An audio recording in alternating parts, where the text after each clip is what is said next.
So, good day, my name is Carl. So, now I will be performing a postmortem care on our patient. So, first I'm going to put a do not enter sign on the other side of the door so that to keep anyone from entering while doing the postmortem care. After that, I'm going to close the door and pull the curtains to give privacy for the dead. After that, I'm going to prepare water for the bed bath.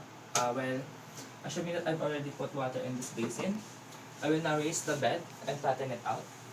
So, after I raise the bed and flatten it out, I will now remove any gowns from the patient as well as linens, and then remove any IVs or any attachment to the patient like IV, Foley catheter, and heart monitors. So, assuming that I've already removed all of those things, I will now remove the dentures and glasses of the patient if they have any.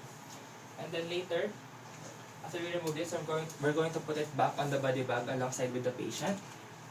Next, I'm going to give the patient a bed bath as if they were still alive. So, sir, I give you a bed bath.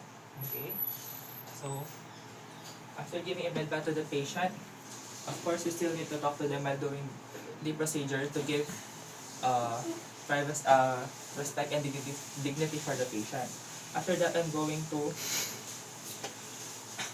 give a new, assuming that this is a new linen or cover or gown for the patient, we're going to dress the patient up. After dressing the patient up, I'm going to give the patient a name tag and place it on the big toe of the patient. After that, I'm going to tie the patient's mouth to keep them closed.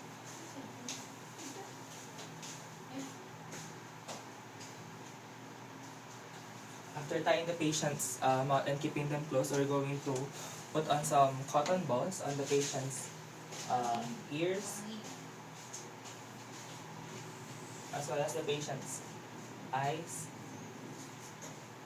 and nose.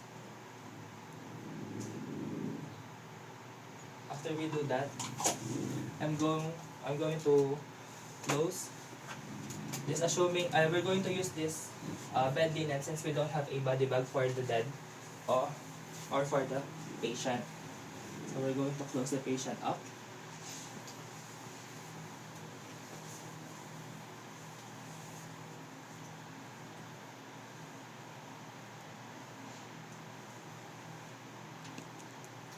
And then we're done.